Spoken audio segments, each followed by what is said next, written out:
Welcome to all about startup inside the ecosystem. यहाँ हम मिलेंगे उन इनोवेटर से, एंटरप्रेन्योर से और चेंज मेकर से जो फ्यूचर को शेप कर रहे हैं। हमारे आज के गेस्ट हैं ईएफ पॉलीमर के फाउंडर्स नारायण और पूरन, एक ऐसे स्टार्टअप के पीछे के दिमाग जो एग्रीकल्चर और एनवायरनमेंट दोनों को सस्टेनेबल तरीके से ट्रांसफॉर्म कर रहे हैं। राजस्थान की एक छोटी सी जगह से आके उन्होंने अपने विजन और हार्डवर्क से ग्लोबल लेवल तक अपनी पहचान बनाई है।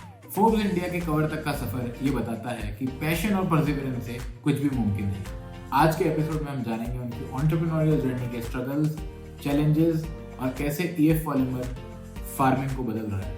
Thank you, Pooran and Narayan, for agreeing for the podcast. Maybe Pooran, आप और नारायण आप अपने बारे में थोड़ा बता पाओ और EF पॉलीमर के बारे में थोड़ा सा अगर आप ब्रीफ कर पाओ सबको, जो हमारे ऑडियंस देख रहे हैं पॉडकास्ट, उनको अगर आप ब्रीफ कर पाओ कि EF पॉलीमर है क्या। Thank you sir for giving us opportunity. तो मेरा नाम नारायण लंगूकर है और मैं राजसमंद के केडी गांव से हूँ और ये पॉलीमर में अभी फाउंडर एंड सीईओ। जो ये पॉलीमर का आई थिंक जो स्टार्ट जो हमने की थी जब मैं 11वीं क्लास में था, आई थिंक 2016 के आसपास। तो उस टाइम आइडिया आया था और उस आइडिया के पीछे की मतलब कहानी सिंपल सी थी कि जैसे हम गांव से है तो शुरू से बचपन से ही खेती बाड़ी, पापा किसान है, खेती और वो सब देखते थे। जब 11th क्लास का मेरे को इंसिडेंट याद है कि उन्होंने मक्का की फसल बोई हुई थी और मतलब पूरा मक्का 2 महीने 3 महीने की ग्रोथ हो गई थी। 20 दिन तक कोई बारिश नहीं आई, मतलब पूरी क्रॉप जितनी बोई थी वो सूखना स्टार्ट हो गई, पूरी सूख गई। तो उनको मतलब काफ़ी दुख हुआ, पेन कि यार जो अपन इतना मेहनत की, इतनी सारी चीज़ें की और वो एंड में आके इस तरीके से पूरी पूरी फसलें सूख जाती है। तो उन्होंने ऐसे ही अपना उस टाइम उनको कि यार जो तू ये, मैं उससे पहले साइंस के प्रोजेक्ट बनाते रहते थे, तो उन्होंने कहा कि तू भाई ये जो प्रोजेक्ट बनाता है अपने जो अपनी किसानों की जो प्रॉब्लम है पानी की, उसके बारे में कुछ सोचो, वैसा कोई प्रोजेक्ट बनाओ। तो अब उस टाइम अपने को ऐसा लगा नहीं था कि यार ये मतलब ठीक है कि ये प्रॉब्लम जो है पानी की। तो मेरे को ऐसा लगा कि जब उनका पेन सुना मतलब पापा का कि यार ये कितने दुखी है कि उन्होंने पूरी मेहनत की, सारी बचत लगाई और अब तो ये ऐसे कि पानी की कमी से पूरी फसल ही खराब हो रही है। और अब उतना आइडिया नहीं था कि कैसे पानी की प्रॉब्लम से कितना इम्पेक्ट होता है, क्या चीज़ें होती है। पर वो एक लगा था कि यार हाँ यार ये जो समस्या है इस पे कभी न कभी काम करके इस प्रॉब्लम का सोल्व करना है। मतलब एक वो मन में वो लग गया था कि नहीं यार अब मतलब जो भी हो, ना ये पता था कि स्टार्टअप क्या होता है, ना ये पता था कंपनी क्या होती है। बस ये था कि हाँ ये प्रोजेक्ट बनाना है ऐसा कुछ कि जिससे पानी की जो समस्या है उसको सोल्व कर पाए। तो बस वही काम के लिए हमने स्टार्ट किया ये पॉलीमर के लिए कि हाँ कैसे कौन कौन से तरीके हैं हम। तो ये पॉलीमर का जो जनरली जो अगर मैं सिंपली बताऊँ तो हम क्या कर रहे हैं कि जो बायो वेस्ट है, जैसे संतरे के छिलके हो गए, बनाना पील हो गए, उससे हमने एक ऑर्गेनिक वाटर रिटेंशन पॉलीमर बनाया है जो कि हमने फसल अमृत नाम दिया। वो क्या करता है कि कम पानी में किसान खेती कर पाता है। अब अगर उसको बारिश नहीं भी आई जैसे 20 दिन 30 दिन, तो उसको वो चिंता नहीं है कि मेरी फसल खराब आएगी, वो इस तरीके के खाद को यूज़ करके अपने पानी को बचा सकता है। तो यही अभी हम काम कर रहे हैं एज ए ये पॉलीमर कि कहते किसान जो हो वो कम पानी के अंदर, कम फर्टिलाइजर के अंदर खेती कर पाए और अगर जहाँ भी सूखे की स्थिति है या बारिश नहीं है या कम इरिगेशन में, वो इस फसल अमृत को यूज़ करके अपने खेतों में अच्छी पैदावार ले पाए। Hello sir, thank you so much. मेरे बारे में बताऊं तो मेरा नाम पूरन सिंह राजपूत है। मैं और नारायण दोनों एक ही गांव से हैं। मैं एक तरह से पहला वो बच्चा था जो साइंस मैथ मतलब चाहते हुए ना चाहते हुए एक तरह से उसमें चले गए और फिर वो करा, फिर इंजीनियरिंग में, फिर नारायण पीछे पीछे, ये 3-4 साल मेरे से छोटा है तो ये इसका वही चल रहा था। तो जो भी प्रोजेक्ट वगैरह करते थे वो लोग हम साथ में डिस्कस करते हैं कि भाई क्या कर रहा है, कैसे करना है, नहीं करना है। तो जब इस ईएफ पॉलीमर पर नारायण ने काम स्टार्ट करा तो हम साथ में जुड़े। उस समय मैं उदयपुर था आफ्टर ग्रेजुएशन, और नारायण ने एक दिन बताया कि हम लोग इस तरह से ये कर रहे हैं और यूनिवर्सिटी में भी डिस्कस करा है, कुछ हद तक हम चीज़ें करी है, अब आगे में थोड़ा सा और हमें हेल्प चाहिए। तो शुरू में ऐसे कनेक्ट हुए कि ठीक है 9 से 6 की जॉब कर रहे हैं, आईटी वाली कंपनी थी कुछ, उसके बाद में कुछ रहता नहीं आईटी कंपनीज का। तो मेरे को ऐसा था कि यार ठीक है, कुछ ना कुछ तो करने को मिल रहा है बेसिकली। तो अगले 2 ढाई साल ऐसे ही निकले। ये लोग बताते रहते थे कि इस तरह का पिचिंग इवेंट है, कॉन्टेस्ट है। मैं बैकग्राउंड में बैठ के पीपीटी बनाना है, डॉक्यूमेंट बनाना है, एप्लीकेशन फॉर्म ड्राफ्ट करना है, तो ये चीज़ें करते रहते थे। जब वो करते थे तो बहुत सारी नई नई चीज़ें सामने आती थी, टर्मिनोलॉजीज, स्टार्टअप्स, ये वो। तो काफ़ी इंटरेस्टिंग रहा वो वाला फेस, और ऐसे करते करते हम लोग आगे बढ़ गए। मुझे आज भी वो दिन याद है जब नारायण आया था फर्स्ट टाइम कि सर ये कुछ प्रोजेक्ट है, एक पॉलीमर है। जब तक तो हम पॉलीमर तक भी नहीं पहुंचे थे, इको फ्रेंडली पॉलीमर भी नहीं बोलते थे। बोलते सर ये एक चीज है जिससे बनाता हूँ, जिससे एक आपकी क्रॉप के लिए वाटर रिटेंशन कैपेबिलिटी बन जाएगी। और फिर धीरे धीरे आई गेस एक बार अंकित से मिलना हुआ था, जब हमारे हम जब initial Maharana Pratap agriculture university में हम सेशंस करते थे स्टार्टअप पे, जब स्टार्टअप इकोसिस्टम बहुत अर्ली लेवल पे था उस समय 2016-17 में, तो स्टार्टअप इकोसिस्टम था ही नहीं, कोई बात ही नहीं करता था उदयपुर में स्टार्टअप्स की। तब वहाँ पर हम इकोसिस्टम बिल्ड कर रहे थे, तब मैं नारायण से मिला। और तब इनिशियली फिर वहाँ हमने ऐसे माथुर जी थे, उनसे मिलना हुआ जो यूनिवर्सिटी की साइड से देख रहे थे। और कैसे हमने उनका सपोर्ट लेके, क्योंकि एग्रीकल्चर यूनिवर्सिटी थी तो खेत हमारे पास थे ही, वहीं हमने कुछ पायलट करे इनिशियल। और उसके बाद हमने उसको टेस्टिंग करवाई। ये बात तब की है आई गेस, जब तक कंपनी के बारे में हमने बात भी नहीं करी थी। हम प्रोडक्ट को ही रिफाइन करने में लगे हुए थे। और जितने कंपटीशन होते थे या जितने सेशन होते थे, सब में नारायण आता था। चुपचाप बैठे हो, सारा ज्ञान लिया, उसको अप्लाई करा। एक बात होती है कि आपने सेशन अटेंड करा, अटेंडेंस लगाई, आप चले गए। आपने उसको ज्ञान को अप्लाई करा अपनी लर्निंग में, और फिर उसको आपने अपने प्रोडक्ट पे अप्लाई किया। तब जाके आई गेस मेरे को एक पॉइंट याद है कि एक वो फसल अमृत जो प्रोडक्ट था, वो पहले तो हम इसको एक जादू की तरह ही देखते थे राइट। कि एक आपने उसमें वेसल में डाल दिया, उसमें आपने पूरी 1 लीटर की बोतल खाली कर दी, और वो जो उसमें जो पाउडर था, उस पाउडर ने सारा पानी एब्जॉर्ब कर लिया और वो एक भी बूंद बाहर नहीं गिर रही। तो इनिशियली वो एक जादू आज 500 करोड़ की कंपनी बन चुका है। बहुत इंस्पायरिंग जर्नी है आप लोगों की। नारायण, इनिशियली इनिशियली मैं बात करना चाहूंगा, जैसे मैंने बताया कि अंकित अंकित ज्वाइन हुआ, फिर पूरन ज्वाइन हुए। ऐसे आपने टीम बहुत अच्छी ग्रो करी, बहुत कोर टीम बनाई जो बहुत जरूरी थी, जो हर एक पर्सपेक्ट देख रही थी एक स्टार्टअप कंपनी का। इनिशियली लोग क्या करते हैं कि जो फाउंडर होता है वो बहुत यू नो इम्पेशेंट होता है कि सारा काम मैं ही कर लूंगा, मैं किसी को क्यों दूं, किसी को मैं को फाउंडर क्यों बनाऊं, ये तो आइडिया भी मेरा था। तो उस पर आपने कैसे काम किया? कि वो बहुत मेरे को लगता है कि इंपॉर्टेंट चीज है, एक स्ट्रॉन्ग टीम होना किसी स्टार्टअप के लिए बहुत जरूरी है। जैसे मैं यूनिवर्सिटी मतलब ये आइडिया आया, आइडिया आने के बाद प्रोटोटाइप की, हाँ ऐसे प्रोडक्ट बनाना है। प्रोटोटाइप रेडी हो गया था मेरे पास लगभग। जब मैं प्रोटोटाइप बना रहा था तो उस टाइम मैं आईआईटी की और इस तरीके की प्रिपरेशन और ये भी करता था, तो कि हाँ मतलब आईआईटी में सेलेक्ट होना है। तो एक वो अपने आसपास जो होता है ना कि वो बूम बना हुआ था कि आईआईटी में हो गया तो ही सब कुछ है, आईआईटी में हुआ तो ही। मैं पढ़ने में थोड़ा बहुत ठीक ठाक था, तो मतलब एक वो एक्सपेक्टेशन भी बनी जाती है आसपास के एनवायरनमेंट में कि हाँ यार, मैं एटलीस्ट, वो मेरी भी बहुत थी कि आईआईटी में तो मैं होऊंगा ही। पर जब मेरा नहीं हुआ तो मैं एक तरीके से मतलब पूरा जो डिमोटिवेट हो गया था कि यार अब तो कुछ बचा ही नहीं, क्योंकि सरकमटेंस। और फिर मेरे पास ये दूसरा आइडिया था कि ठीक है, हाँ इस पे मैं काम कर रहा था प्रोजेक्ट पे। तो जब मैंने डिसाइड किया कि अब मेरे को करना क्या है, कि जब मैं ये प्रोजेक्ट चल ही रहा था साथ में मतलब आइडिया पे, तो मैंने ये था कि अब आईआईटी नहीं हुआ है, ठीक है, तो जो होता है वो अच्छे के लिए होता है, भगवान जो भी करता है। तो अब वो आइडिया को लेकर फिर मेरा ये था कि एग्रीकल्चर यूनिवर्सिटी में एडमिशन लिया यहाँ पे महाराणा प्रताप में। तो मेरा ये था कि अब सुबह 9 से 5 मैं कॉलेज जाऊँगा, सारे जो कर रहे हैं वही कर रहा हूँ, तो फिर तो कोई मतलब ही नहीं है। अगर मैं यहाँ पे आया हूँ तो इस चीज़ को अब आगे बढ़ाना है, जो एक डिटर्मिनेशन था कि नहीं यार, जो प्रॉब्लम पानी की है उसको सोल्व करना है। तो सबसे इम्पोर्टेंट चीज़ मेरे को ये लगती है कि जो बोलते हैं ना कि कब आप जब किसी बड़ी विज़न की तरफ मूव कर रहे होते हो, आप अकेले होते हो तो ठीक है, आप कर सकते हो, जैसे आपने बोला अकेले कर सकते हो, और वो सारी चीज़ें आती भी है कि हाँ यार, ये तो मेरा आइडिया है, इसमें मेरे को ये चीज़ें करनी पड़ेगी, वो करनी पड़ेगी। पर मेरा शुरू में ये था कि मतलब मैं अकेला करके क्या ही कर लूँगा, अगर मैं कितना आगे चला जाऊँगा। सारी चीज़ें मेरे को ना तो आती है, जैसा मैंने बताया, मेरी में कुछ चीज़ें मेरे में जो होगी वो एक्सपर्टाइज होगी, लेकिन कुछ चीज़ें ऐसी होगी जो मेरी बिल्कुल ही नल होगी। तो मेरे को ऐसी टीम की ज़रूरत थी कि जहाँ पर साथ में जाके कुछ आगे बढ़ सके।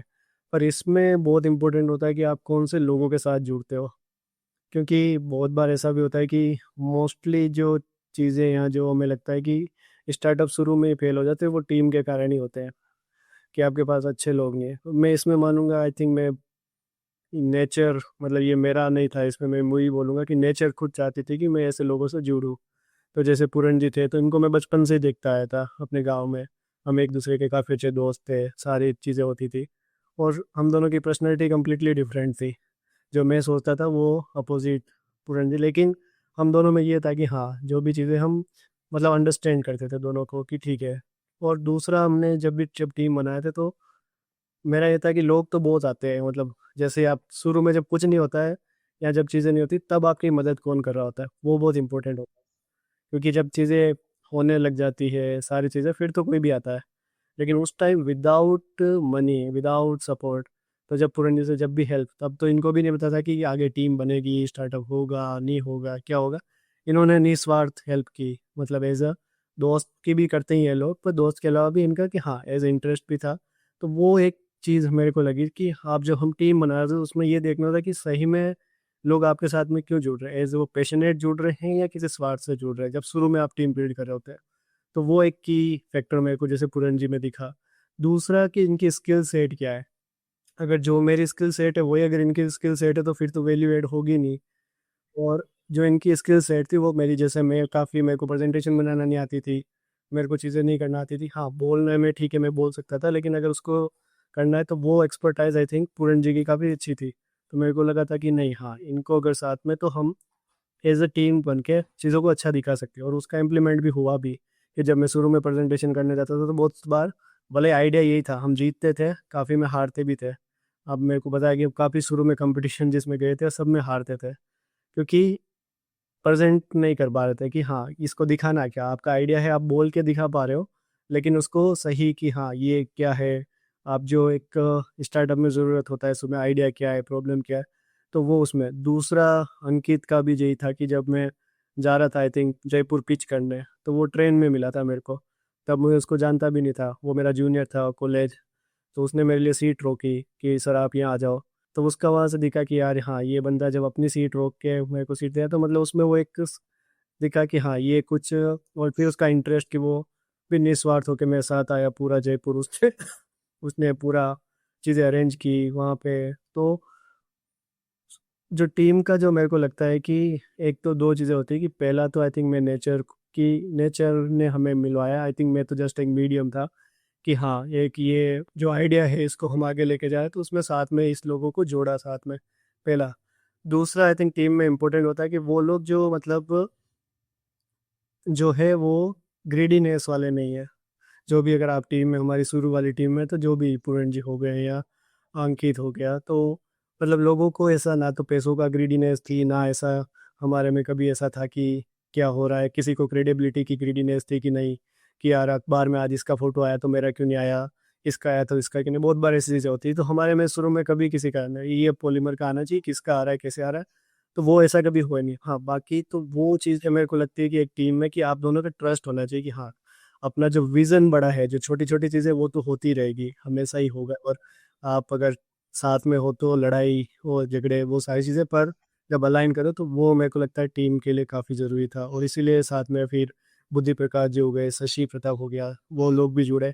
वो भी काफ़ी मतलब सेम माइंडसेट के थे, उनके मन में भी ऐसा नहीं, वो निस्वार्थ हेल्प की, उसको शुरू में उन्होंने भी काफ़ी हेल्प की हमारी। नारायण, बहुत सही बात बोली आपने कि एक टीम में डिफरेंट लोग डिफरेंट स्किल सेट लाने चाहिए, तब वो एक आपका पूरा सर्कल कंप्लीट होता है विद डिफरेंट स्किल सेट, ताकि तब वो कंपनी ग्रो कर पाती है। और मुझे मुझे सब याद हैं, शशि, बुद्धि प्रकाश जी, सबसे मिला हुआ हूँ, पूरी जर्नी देखी है मैंने, कहाँ पे किसने अपना रोल प्ले करा है। हर जने की एक अपनी स्टोरी है जहाँ उसने इस पार्ट में जुड़ के इसको ग्रो करने में हेल्प करी है। पूरन, एक मैं आपसे बात समझना चाहूंगा कि जब नारायण पहली यस बार सर। आपके पास आया था ये प्रोजेक्ट लेके, क्योंकि जब तो ये स्टार्टअप नहीं था, तब एक प्रोजेक्ट ही जी था, जी जी। तब तब आपका क्या पर्सपेक्टिव था, आप इसको कैसे देख रहे थे? एक पॉइंट आया होगा कि हाँ ठीक है, मेरे गांव का ही है तो मेरे को मदद करनी चाहिए इसको ताकि ये भी ग्रो करे। हम्म। वो थॉट तो होगा ही। उसके अलावा आपका क्या पर्सपेक्टिव था? सर, होनेस्टली बताए तो शायद उस समय उतने मेच्योर या मतलब कुछ अच्छी चीज़ों के लिए उतनी मेच्योरिटी शायद आई नहीं थी कि बहुत ज़्यादा दुनियादारी समझे अपन। तो सिंपल सा जो आपने बोला ना कि गांव से है, और उसके पहले भी हम लोग आपस में चीज़ें डिस्कस करते थे कि भाई क्या करना है, नहीं करना है, कैसे कर रहे हैं, क्या क्या अभी नया आ रहा है। मैं जो इंजीनियरिंग में प्रोजेक्ट थे उसमें भी नारायण को हम बताते थे। तो एग्रीकल्चर तो गांव में रहने से बाय डिफ़ॉल्ट था ही। और जब इसने बताया तो उस दिन मेरे को याद है, मैं मतलब हमारा बात हुआ था। फिर मैंने कहा कि ठीक है, मैं वीकेंड पे घर नहीं जाके, यूजुअली उदयपुर रहते थे, हर वीकेंड घर चले जाते थे, कि घर नहीं जाके यहाँ पे कर लेंगे। तो वहीं रुके नारायण के वहीं पे, गए रात को, बैठे, वो आईआईटी मुंबई के लिए हम लोग वो ड्राफ्ट कर रहे थे। सारे क्वेश्चंस वगैरह देखे, उनको ये बताते गए बोल के, मेरे को वो जो टूटी फूटी इंग्लिश आ रही थी उसमें मैं लिखता गया। तो इस तरह से स्टार्ट करा, और ज़्यादा कुछ पर्सपेक्टिव उस समय थे नहीं। और उसके बाद में भी यही चलता रहा। बेसिकली मेरे को थोड़ा ऐसा है कि शुरू से ही था, मतलब कि जो हम कर रहे हैं वो तो कर ही रहे हैं, पर और भी जो टाइम मिल रहा है उसको कैसे बेस्ट यूटिलाइज करा जा सके। तो वो जो 9 to 6 वाला जो जॉब था ना, वो ठीक है कि आप सुबह उठ रहे हो, अपने जो भी आपका दिनचर्या है वो फॉलो करा, फिर आप गए, वापस आने के बाद शाम का कुछ ऐसा बचता नहीं है।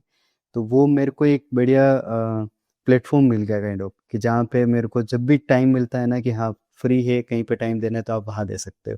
कुछ ना कुछ चल रहा होता है, उसके ऊपर आप काम करते रहो। तो वो पर्सपेक्टिव था, और वही चलता रहा अगले 2 ढाई साल तक। तो और बेस्ट थिंग ये थी कि जो नारायण ने बोली भी सही, कि और कुछ एक्सपेक्टेशन या डिमांड्स या ऐसी कुछ थी नहीं। और उसमें कहीं न कहीं बाकी सारी चीज़ें भी सपोर्टेड थी। मतलब ऐसा नहीं था कि अगर मैं वर्किंग नहीं होता तो हो सकता है कि मैं फ्रॉम द डे 1 या आफ्टर सम टाइम नारायण से बोलता भी सही कि नहीं यार, मेरे को भी सपोर्ट चाहिए। बट क्योंकि मैं वर्किंग था, मैं कर रहा हूँ मेरा काम, और उस समय ऐसा कोई एक्सपेक्टेशन था नहीं ना, वो बचपन से साथ में रहे हैं। तो वो चीज़ें बोलते हुए गाँव में बड़ा ये होता है कि आपको बोलने में ही बड़ा ऐसा शर्म सा आता है कि यार ऐसे कैसे बोले कि इस तरह की मदद के लिए पैसा माँग रहे हैं। तो हम वो कल्चर इस तरह का रहा हुआ है, तो वो बहुत ज़्यादा थॉट्स आते नहीं हैं। मुझे उम्मीद है आप सबको ये एपिसोड पसंद आ रहा होगा। आगे बढ़ने से पहले मैं बताना चाहता हूँ आपको द पॉडकास्ट प्रोग्राम बाय स्कव स्टूडियो। ये प्रोग्राम एंटरप्रेन्योर्स, कोचेस और कंटेंट क्रिएटर्स को हेल्प करता है पॉडकास्ट स्क्रैच से स्टार्ट करने में। और ये पॉडकास्ट भी इन्हीं की मदद से प्रोड्यूस किया गया है, जिसकी लिंक डिस्क्रिप्शन में है। अब वापस एपिसोड पर। आपको कब लगा कि this is the right time to leave a 9 to 5 job and full time work with Narayan on EF Polymer? वो टाइम कब आया था, वो एक पॉइंट कब आया? राइट सर, देखा जाए तो ऐसे में काफ़ी मतलब प्रैक्टिकल अप्रोच के साथ में रहता हूँ। मतलब नारायण जो बातें कर रहा है वो सारी बातें अच्छी है, पर मेरे से उतनी वो रहती नहीं है कि बहुत ज़्यादा इंस्पिरेशनल और इस तरह से। तो बहुत प्रैक्टिकल अप्रोच था। जो अप्रोच था कि उस समय मैं काम कर रहा हूँ, मेरे को जो पैसा मिल रहा है, बट जब मौका आया कि भाई जापान में जाना है और वहाँ पर चीज़ें करनी है, और वहाँ पर जो सपोर्ट मिल रहा है प्लस फुल टाइम इसके ऊपर करना है, और उसी टाइम नारायण का भी कमिट था। क्योंकि थोड़ा सा उस वहाँ जाने के पहले का पीरियड ऐसा था कि बहुत सारी चीज़ें प्रोसेस में चल रही है, बट या तो नारायण बिजी है, या फिर मेरा नाइट शिफ्ट का था वहाँ पर। तो मैं सुबह अर्ली मॉर्निंग फ्री होता था, फिर दिन में रेस्ट करना है, शाम को उठते वापस ऑफिस चले जाना है। और जब नारायण अर्ली मॉर्निंग नहीं आ पा रहा है, तो बड़ा वो ऐसा फेज आता था कि यार काम पेंडिंग पड़ा है, करना है, लेकिन ये अवेलेबल नहीं है, हम ये अवेलेबल नहीं। तो वो थोड़ा क्लियर हुआ कि भई अब हम दोनों ही फुल टाइम इसी के ऊपर करने वाले हैं। और जो हम यहाँ कर रहा हूँ बेसिकली प्रैक्टिकली अप्रोच के साथ में, कि मेरे को जो मेरा खुद के खर्चे या फैमिली को सपोर्ट करना था, वो मुझे एश्योर था कि हाँ, जापान में जाके है, तो ठीक है, वहाँ चलते हैं, वहाँ पर करेंगे। जो काम अभी मैं इतना टाइम जो 8 से 9 घंटे इस काम के लिए दे रहा हूँ, वही 8 से 9 घंटे अब एक्स्ट्रा उसमें ऐड हो जाएँगे प्रोजेक्ट वाले काम में। थोड़ी सी जर्नी को हम ब्रेक करते हैं। स्टार्ट तो हमने कर लिया, कैसे पता लगा, हम जापान वाले फेज तक कैसे पहुंचे, और जापान वाले फेज के बाद क्या चेंजेस आए लाइफ में एज अ फाउंडर, क्योंकि जापान वाले स्टेज तक जाने के लिए भी हमारे को बहुत स्ट्रगल्स थे। आई थिंक उसमें सर जो सबसे पहला जो आपको आइडिया है कि हम जब अपन कॉलेज में थे प्रेजेंटेशन और ये तो मतलब मैं फर्स्ट ईयर में ये जैसे ही आते ही यूनिवर्सिटीज़ में कि मेरे को इस पे प्रोजेक्ट पे काम करना है, तो अपने मैं प्रोफेसर माथुर सर के पास गया था कि सर मेरे पास ऐसा आइडिया है। तो माथुर सर का भी ये था कि फर्स्ट ईयर में कौन आता है मतलब मोस्टली उस टाइम तो यही था कि मोस्टली जब बच्चा आता है वो पीएचडी और उसमें अपना, और उस टाइम मैं आपसे भी नहीं मिला था के साथ, तो माथुर सर के साथ गया। फिर माथुर सर ने बोला कि नहीं, अपना एक न्यू जेन आईडीसी का प्रोग्राम चल रहा है, क्योंकि मैं डेली उनके पास जाता, बाहर बैठा रहता कि सर आप तो सुनो मैं कुछ बना रहा हूँ।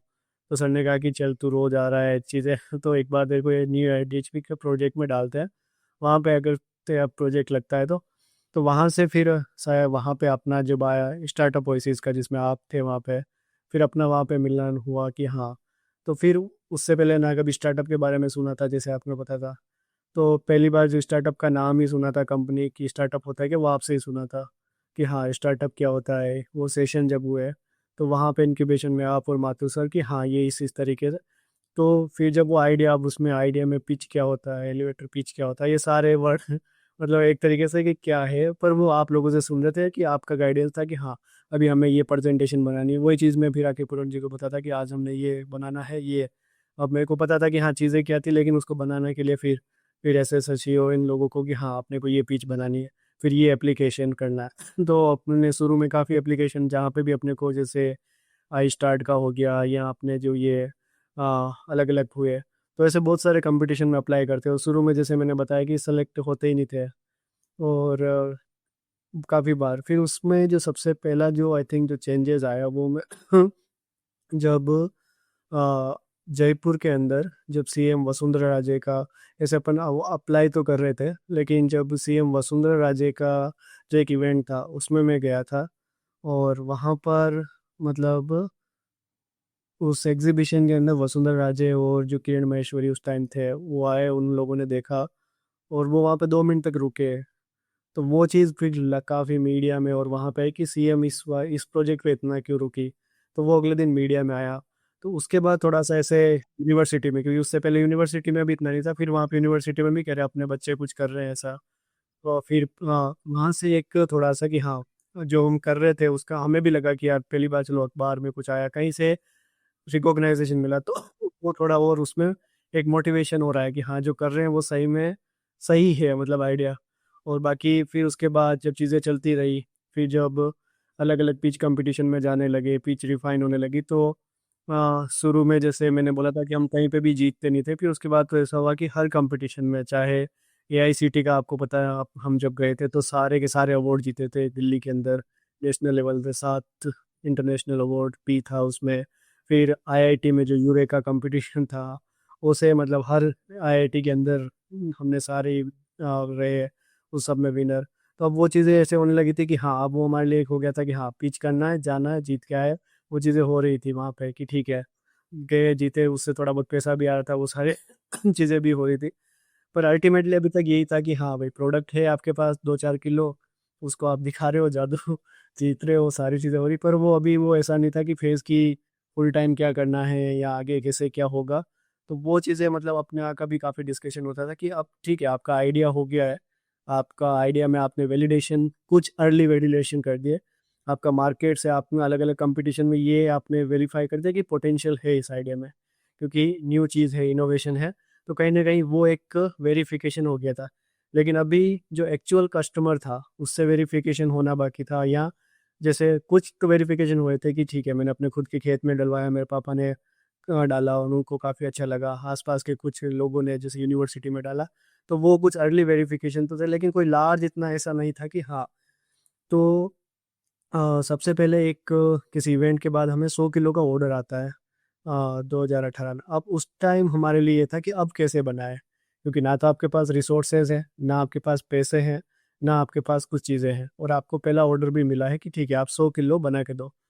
अब कुछ भी नहीं, तो वो मेरे को आज भी याद है कि मैं मतलब उस ऑर्डर को कंप्लीट करने के लिए उससे पहले जैसे मैं 9 से 5 हम कॉलेज जाते, 5 से 7 में ट्यूशन पढ़ाने जाता बच्चों को, ताकि उससे थोड़े बहुत पैसे आए तो उसको यूटिलाइज करके वापस रिसर्च में यूज़ कर पाए या कहीं पे अलग करके। तो वो फिर 7 से 9 में हम वापस आते, मैं अंकित और ये जाते जूस की दुकानों पे बाइक लेके छिलका इकट्ठे करते, फिर जहाँ मैं रहता था उसी के ऊपर छिलके सुखाए हमने, और वहाँ पे सिल के सुखा के फिर जो मेरे नीचे जहाँ रूम था उसी में मैंने लेबोरेटरी बनाई छोटी वाली कि हाँ इसमें मैं बॉईल करके मतलब वही अपने जैसे चाय बनाते हैं छिलकों को मैं बॉईल कर रहा हूँ 5-5 घंटे तक वहाँ पे चीज़ें और वो 20 दिन तक कंटिन्यू इस साइकिल में हमने पहला 100 किलो फिर यूनिवर्सिटी की लेबोरेटरी में जा रहे हैं वहाँ पे परमिशन लेके कि हमें काम करने 2 दिन में तो वो करके हमने पहला 100 किलो प्रोडक्ट बनाया वो फिर कस्टमर को भेजा और उसने मतलब हमें मतलब उस टाइम प्रोडक्ट की प्राइसिंग का था पता ना कुछ था ऐसे ही कि हाँ रैंडमली 30-40 रुपए में बेचेंगे ठीक है अब ना तो एक कैलकुलेशन फिर हमने कहा 50 रुपए पर किलो में ऐसे तो वो एक बोला और उसका पैसा भी आया तो वो हमें लगा कि हाँ यार कस्टमर ने पैसा दिया है किसी ने तो खरीद के तो वो एक लगा कि अब इसको कैसे आगे करें तो फिर ऐसे एक जर्नी की हाँ अब ऐसे कंपटीशन में फिर 2018 में जो गायत्री अवार्ड मिला था बेस्ट इनोवेशन का प्रेसिडेंट ऑफ इंडिया वाला तो ऐसे काफ़ी सारे रिकॉग्नाइजेशन भी होने लगे और फिर इंटरनेशनल मार्केट का मौका मिला जो रॉयल एकेडमी ऑफ सोसाइटी है लंदन में जाने का उसमें वहाँ पे हम विनर रहे फर्स्ट प्राइज तो वो चीज़ होने लगी कि हाँ आपको क्रेडिबिलिटी मिल रही है आपके प्रोडक्ट का वेरिफिकेशन और कुछ डिमांड भी आ रही है तो अब अभी तक यही चल रहा था कि ठीक है जा रहे हैं कंपटीशन में मतलब अप्लाई कर रहे हैं ग्रांट मिल रही है उससे थोड़ा बहुत रिसर्च कर रहे हैं उसको यूटिलाइज कर रहे हैं पर वो साथ में कॉलेज भी था सारी चीज़ें थी तो अभी तक कुछ भी फुल फ्लेश नहीं था फिर आपका और गाइडेंस रहा कि अब इसको कंपनी इनकॉर्पोरेट करनी चाहिए तुम लोगों को अगर ग्रांट लेनी तो मेरे को याद है आपने मेरे को सजेस्ट किया और आपने ऋषभ सर से कनेक्ट करवाया था मेरे को कि आप जाओ ऋषभ सर से मिलो और उनसे एक बार इसको फॉर्मलाइज करो एज ए कंपनी इनकॉर्पोरेट करो तो फिर 2018 में हमने एज अ फर्स्ट इसको एज अ ये पॉलीमर नाम से कंपनी इनकॉर्पोरेट की ऋषभ सर की गाइडेंस में कि कंपनी क्या होता है तो वो ऐसे आके अभी तक हम कंपनी तक पहुंचे थे जापान भी जाएंगे अभी हम थोड़ा सा इसको थोड़ा सा ब्रेक ले लेते हैं एक मे बी इसमें नारायण और पूरन कोई भी आप इसमें से आंसर कर सकते हो क्योंकि हम इसको स्टूडेंट स्टार्टअप भी बोले क्योंकि हम जब पढ़ रहे थे तभी हमने इसको बोला एक स्टूडेंट स्टार्टअप की जर्नी में एक यूनिवर्सिटी का क्या महत्व रहता है कि मतलब आपका भी एग्जांपल दे सकते हो आप कि आपको यूनिवर्सिटी का क्या फायदा मिला being in a university how university helped you जो मेरे को सबसे इम्पोर्टेंट लगता है स्टूडेंट के सामने क्या होता है ना कि एक वो होता है अगर यूनिवर्सिटी सपोर्ट नहीं तो उसके सामने हमेशा वो रहेगा कि मेरे को अटेंडेंस पूरी करना है मेरे को वो चीज़ें पूरी करनी तो मेरे केस में आई थिंक और दूसरा आपको एक प्रॉपर टीचर और मेंटर जो आपको बैक में सपोर्ट कर पाए वो काफ़ी इम्पोर्टेंट हो जाता है क्योंकि आप सारे जो स्टूडेंट कर रहे हो उससे आप अलग कर रहे हो आपको थोड़ा सा अब उसके लिए आपको फाइट करना है यूनिवर्सिटी में आप 9 से 5 आपको क्लासेस भी लेनी है और इंजीनियरिंग में आप जानते हो टीचर क्लास से अगर ले रहे हो तो उनको असाइनमेंट टाइम पे चाहिए उनको ये सारी चीज़ें चाहिए और जब आप इस तरीके की चीज़ें करो तो आप रेगुलर क्लास जा ही नहीं सकते हो तो वो यूनिवर्सिटी का मेरे केस में आई थिंक काफ़ी जो सपोर्ट रहा कि आपकी जो अटेंडेंस वाली जो फ्लेक्सिबिलिटी है या जब भी आप इवेंट में जा रहे हो तो उसमें मैं बोलूँगा कि किसी के भी पैसे नहीं होते क्योंकि हम सारे ही मतलब किसान परिवार से कि कॉलेज की फीस के बाद अलग से इस तरीके की एक्टिविटी करने के लिए कि मेरे को मुंबई जाना है तो उसके लिए हर महीने मेरे को पैसे मिल जाए वो पॉसिबल ही नहीं है तो जैसे मैंने बताया थोड़ा बहुत पैसे तो मेरे ट्यूशन पढ़ा के आ रहे थे तो उससे मैं चलो मुंबई चला गया ग्रांट के पैसे आते थे वो आपको पता है कि आज ग्रांट मिली तो वो 2 साल बाद पैसे आने वाले हैं वो टाइम पे कभी आए ही नहीं तो आप उस टाइम में अगर आपको जाना है तो उसमें कहीं ना कहीं यूनिवर्सिटी का एक वो रहता था कि हाँ जो कभी जो बजट रहता था यूनिवर्सिटी का कि आपको ट्रैवल अलाउंस देते थे तो वो एक कहीं ना कहीं आपको काफ़ी यूनिवर्सिटी का अगर सपोर्ट मिलता है कि तो आपका एक खर्चा ये है क्योंकि बाकी आप जा ही नहीं पाओगे आपको कंपटीशन में जाना है मुंबई जाना है अगर महीने में 2 बार 5-10 हज़ार रुपये उस स्टूडेंट लाइफ में आपके लिए बहुत मुश्किल है आपको होटल में रहना है वो सारी चीज़ें करनी है वहाँ पे रुकना है तो उसमें यूनिवर्सिटी का एक रहा था कि आपको TADA जो सपोर्ट मिलता है आप इस तरीके के प्रोजेक्ट में तीसरा आपका जो रहता है मोस्टली यूनिवर्सिटी का कि आपको वैलिडेशन के लिए अगर गवर्नमेंट यूनिवर्सिटी कि आप इसको यूनिवर्सिटी के अंदर वैलिडेट कर लो कि आपको एक्सपेरिमेंट के लिए कुछ मशीनें मिल गई फ्री में आपको कुछ मेंटरिंग सेशन मिल गए जो कि अभी अपने आई स्टार्ट के थे या स्टार्टअप ओएसिस का जो इस तरीके का कोलेब्रेशन था तो उसमें वो सेशन तो मेरे को लगता है ये सारा बेनिफिट रहे कि आपको एक तो इनिशियल अटेंडेंस सपोर्ट हो गया आपका कि आपका अगर थोड़ा बहुत है तो उसमें आपका अगर कुछ अच्छे प्रोफेसर है तो वो चीज़ों को समझ रहे थे दूसरा जो सबसे इम्पोर्टेंट रहा है कि आपको जो बजट वाला है कि आपको बजट के लिए आपको यूनिवर्सिटी से थोड़ा आने जाने का खर्चा जो है वो यूनिवर्सिटी ने आपको कभी कभी आपकी ट्रिप स्पॉन्सर कर दी तीसरा आपको इक्विपमेंट वाला कि आपको अगर कुछ इक्विपमेंट चाहिए तो वो यूनिवर्सिटी के पास है, तो आपको खुद को नहीं खरीदनी, क्योंकि आप खरीद ही नहीं पाओगे, तो आपने रेंट ले लिया, वो फ्री ऑफ कॉस्ट आपको मिल रहे हैं। और फिर आपको टीम, जो मेरे को लगता है कि यूनिवर्सिटी में होता है, आपके दोस्तों के साथ आप इजीली उनको यूटिलाइज कर सकते हो, अगर आपके रिलेशन अच्छे हैं तो आप उनके साथ उनके अपने हेल्प ले सकते हो उनकी, तो वो फ़ायदा रहा है मेरे को लगता है। किसी भी स्टूडेंट के लिए ये सब बहुत फ़ायदा हो जाता है, क्योंकि आप अगर ग्रेजुएट हो गए तो आपके पास रिसोर्सेज नहीं है, फ्री रिसोर्सेज नहीं है यूज़ करने के लिए। आपको टीम बिल्डिंग के लिए आपको नेटवर्किंग इवेंट्स में जाना पड़ेगा, वहाँ आप अपना को फाउंडर ढूंढने में टाइम लगाओगे। यूनिवर्सिटी आपको वो नेटवर्क भी देता है, आपको वो लैब फैसिलिटीज़ भी देता है, आपको वो मेंटोरशिप भी देता है। और अब तो न्यू एजुकेशन पॉलिसी के आने से अटेंडेंस में भी फ्लेक्सिबिलिटी है। Now students can choose to do their own startup while studying. Even few of the universities are providing a 1 year career break or learning break. If a second year engineering student wants to take a break and want to do a full-fledged startup full time, they can do it, and maybe they can resume whenever they want. These types of facilities also, अब incubator हर university में है। अगर incubator नहीं होगा तो E cell तो बहुत सारी यूनिवर्सिटीज़ में है, जहाँ वो आपको इनिशियल सेशंस और इनिशियल हेल्प मिल जाती है। फिर मे बी जो भी आपका, अगर आप राजस्थान में हो तो आई स्टार्ट है, हैदराबाद तेलंगाना में हो तो टी हब है, केरला में केरला स्टार्टअप मिशन है, चंडीगढ़ में इनोवेशन मिशन पंजाब है।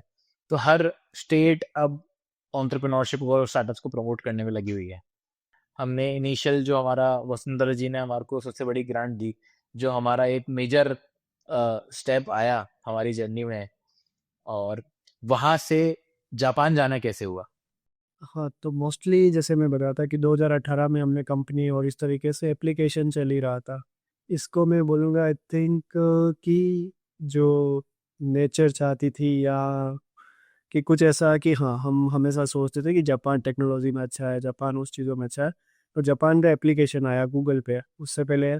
तो अब जैसे मैंने लंदन का हमने बताया था कि लंदन गए थे, तो वहाँ पे चीज़ें देखने को मिली, तो फिर एक वो क्यूरियोसिटी आई कि यार पहाड़ इतना अच्छा एक्सपोजर है, इस तरीके की चीज़ें। तो जापान का एप्लीकेशन आया, और वो भी लास्ट दिन पे, मेरे को याद है शशि उस टाइम पूरे वो शशि ने लास्ट टाइम अप्लाई किया था लास्ट डे पे, हमने साथ में मिलकर रात को कि हाँ एंडिंग होने वाला है, और अभी हमने अप्लाई कर दिया लास्ट वाला। तो उसमें हमारा सिलेक्शन, मतलब कि हमें कुछ था ही नहीं कि जापान में कहाँ सिलेक्शन होगा, क्या होगा, जापान इतना एडवांस है और इस तरीके की चीज़ें, पर एप्लीकेशन हमने सबमिट कर दिया था। तो जापान क्या है कि जैसे अपने इंडिया में ऐसे एक्सेलेरेटर प्रोग्राम चलता है, वैसे जापान के अंदर भी Okinawa institute of science and technology है, और वहाँ की जो लोकल गवर्नमेंट है, ओकिनावा प्रीफेक्चर गवर्नमेंट और जापानीज गवर्नमेंट, वो क्या करती है कि हर साल एक प्रोग्राम रन करती है, जिसमें पूरे वर्ल्ड से 2 स्टार्टअप को सिलेक्ट करती है। हाँ, अभी तो उन्होंने 4 कर दिए, पर उस टाइम 2 स्टार्टअप को सिलेक्ट करती थी। और अगर आप उस प्रोग्राम में सेलेक्ट होते हो तो आपको 1 साल की ग्रांट मिल देते हैं, वो कि अपने इंडियन रुपीज़ में अगर मैं बात करूँ तो 50-60 लाख रुपए। उसमें आपका, जो जैसे पूरन जी ने बताया था कि अगर आप वो वहाँ पे जा रहे हो तो आपको सैलरी भी ले सकते हो, उसमें से आप आपका एक्सपेंस खर्च निकाल सकते हो, आप अपना रिसर्च फैसिलिटी, तो वो एक ईज़ी हो जाता है स्टार्टअप एंटरप्रेन्योर के लिए कि अर्ली स्टेज में उनको जो बेसिक नीड है वो पूरी हो जाती है उससे। तो वो वाला जो है, ये इनका काफ़ी अच्छा एक प्रोग्राम इन्होंने कर रखा था, उसमें 1 साल पूरा आपको वहीं रहना है जापान के अंदर, उस तरीके। तो हमने अप्लाई किया, और उस टाइम आई थिंक 400 के आसपास एप्लीकेशन आए थे पूरे वर्ल्ड से। और उसमें फिर उनका 6 मंथ का प्रोसीजर चलता है कि आपका ऑनलाइन इंटरव्यू होगा, आपकी टेक्नोलॉजी चेक करेंगे, आपकी फिजिबिलिटी चेक करेंगे, वो सारी।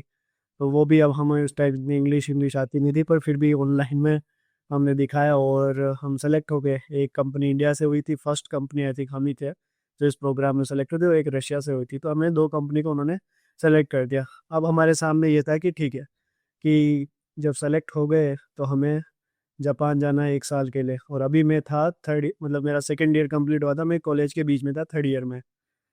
और अब हमें ये था कि हमें, तो मेरा ये था कि अब मैं अकेला जाऊं, तो फिर मैंने पूरन जी को भी बोला कि नहीं पूरन जी, अभी आप कर ही रहे हो पार्ट टाइम, आप चलो मेरे साथ Japan as a full time. वहाँ पे अपना जो आपकी जो बेसिक चीज़ें हैं वो सारी अपना कवर हो रहा है। और हमें ये था कि कुछ भी नहीं हुआ तो 1 साल रह के आएंगे, एक्सपोजर लेके आएंगे, उसमें कुछ ऐसा था ही नहीं। और अब मेरे सामने ये था कि मैं अपनी डिग्री छोड़ूं, क्योंकि बहुत मुश्किल था कि मेरे को सेकेंड ईयर के बीच में छोड़ के जाना। पहला मतलब जो कॉलेज लाइफ है वो मेरी कहीं ना कहीं पीछे रहेगी। दूसरे मेरे सारे चीज़ें होगी वो कही, तो मेरे लिए बहुत ही मुश्किल था कि मैं डिग्री बीच में छोड़ूं, क्योंकि अगर वापस आया कुछ नहीं हुआ, मतलब वो बहुत एक बड़ी रिस्क थी कि डिग्री को दाव पे लगाना। और फिर कि पर मेरा यही था कि अब मैं मतलब काफ़ी लोगों से बात भी की, तो सबका वही आता उस टाइम की डिग्री इम्पोर्टेंट है, किसी का कहा था कि एक्सपोजर, मतलब मिसलेनियस सभी की तरफ से फीडबैक था। और मेरे को याद है उस टाइम ऋषभ सर का भी स्ट्रांगली यही था कि नहीं जाना है। पर मेरा वही था कि नहीं यार, अब मेरे को अंदर से ये था कि ज़्यादा से ज़्यादा क्या ही हो जाएगा, अभी क्या है मेरे पास, अभी भी कुछ भी नहीं है। और चला भी गया और वापस एक साल बाद वापस आ भी गया तो फिर भी कुछ भी नहीं होगा, अगर कुछ भी नहीं हुआ तो मैंने कहा कि अब रिस्क ले ही लेते हैं और डिग्री छोड़ के चले जाते हैं। पर फिर उसमें माथुर सर का काफ़ी इम्पोर्टेंट रोल रहा, उसमें सर ने की यूनिवर्सिटी से बात की और उन्होंने कहा कि आपके लिए स्पेशल एग्ज़ाम करवा दिए जाएंगे, तो वीसी सर और यूनिवर्सिटी। तो इसमें मैं मानता हूँ कि यूनिवर्सिटी कोऑपरेटिव होनी चाहिए, कि ऐसा जब आपके स्टूडेंट के पास मौका आ रहा है तो वहाँ पर किस तरीके से एक स्टेप एडवांस लेके उन्होंने जो मेरे को सपोर्ट किया, तो वो मेरे को थोड़ा कॉन्फिडेंट था कि हाँ चलो एक साल मेरी डिले होगी, वो कोई नहीं, पर मैं एग्ज़ाम दे पाऊँगा। तो वो और सेम पूरन जी के लिए भी इन्होंने भी अपनी जॉब छोड़ी और फिर हम दोनों साथ में जापान के लिए निकलने के लिए रेडी हो गए थे। और उसी टाइम आई थिंक एक इंसिडेंट भी हुआ था जो पूरन जी शेयर कर सकते हैं निकलने से पहले। तो वो बेसिकली सर ऐसा था कि नाइट शिफ्ट था ना मेरा, और आई थिंक जून 15 जून का हमारी फ्लाइट्स वगैरह बुक थी। सामने जो ऑर्गेनाइजर थे उन्होंने ही सारा वीज़ा और वो सब करा के कर दिया था। एंड 8 जून मेरा लास्ट वर्किंग डे था। तो और वो पूरा जो वीक था, उस वीक में हम लोगों ने वीज़ा के लिए दिल्ली भी जाना पड़ा। और मतलब उस समय हम शायद फर्स्ट टाइम ही रिजर्वेशन करा के जा रहे थे। उसके पहले मैं तो कम ही जाता था ट्रेवल में, बट ये लोग तो विदाउट विदाउट रिजर्वेशन ही, कि उतना ही पैसा ही, मतलब जाना है बस। तो उस समय हमने रिजर्वेशन भी ट्राई करा, लेकिन वो आरएसी में मिला। तो हम बैठे बैठे यहाँ से दिल्ली के वहाँ पे पूरा दिन वो वीज़ा का प्रोसीजर हुआ। फिर रिटर्न आए वापस, उसमें भी वही आरएसी मिला। तो वो पूरा वीक ऐसा हो गया था कि सो ही नहीं पाए।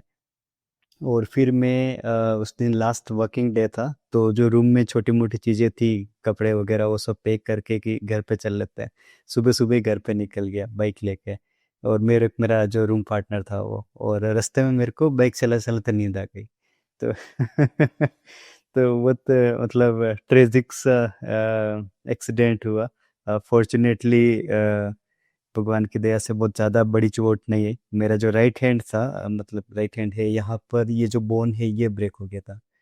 तो मैं राइट हैंड ही हूँ बेसिकली। तो वो थोड़ा सा डिफ़िकल्ट हो गया था कि जाना तो नहीं हो पाएगा।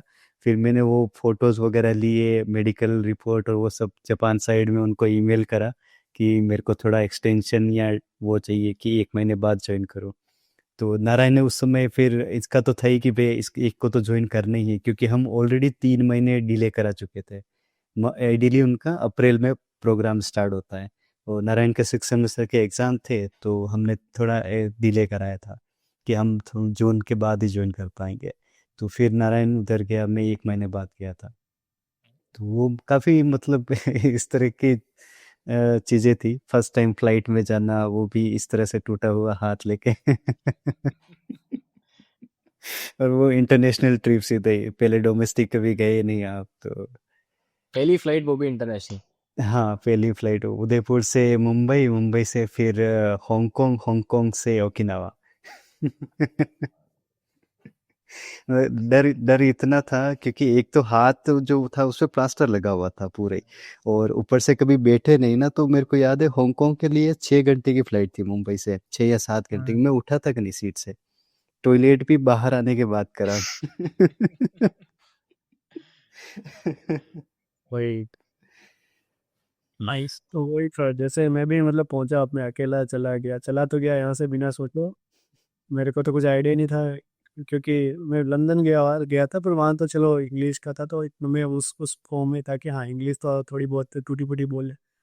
जैसे ही वहाँ उतरा और मेरे को तो कि ये तो इतना छोटा सा आइलैंड है और यहाँ पे तो कुछ है नहीं, ना तो आपको लैंग्वेज इंग्लिश भी नहीं बोलते सारे जापानीज, ना मेरे को प्रॉपर इंग्लिश आती है, और सबसे इम्पोर्टेंट ना मेरे को खाना आता है, क्योंकि खाना में पूरा वेजिटेरियन और वहाँ पर तो कुछ है ही नहीं, ऑप्शन ही।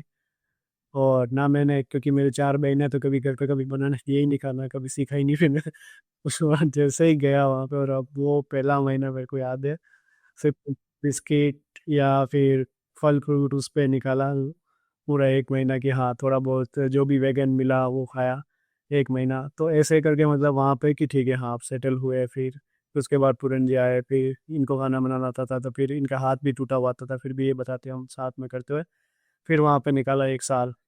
तो इस तरीके से जापान में हुई चीज़ें। पर जापान में आई थिंक वो रहा था कि जो मेरे को लगता है कि काफ़ी अच्छा एक्सीलेटर प्रोग्राम था उनका, कि जो 1 साल का था तो उसमें क्या किया, अब हमारे लिए कुछ भी दूसरी चीज़ थी नहीं, सीपीए पॉलीमर पे ही काम करना।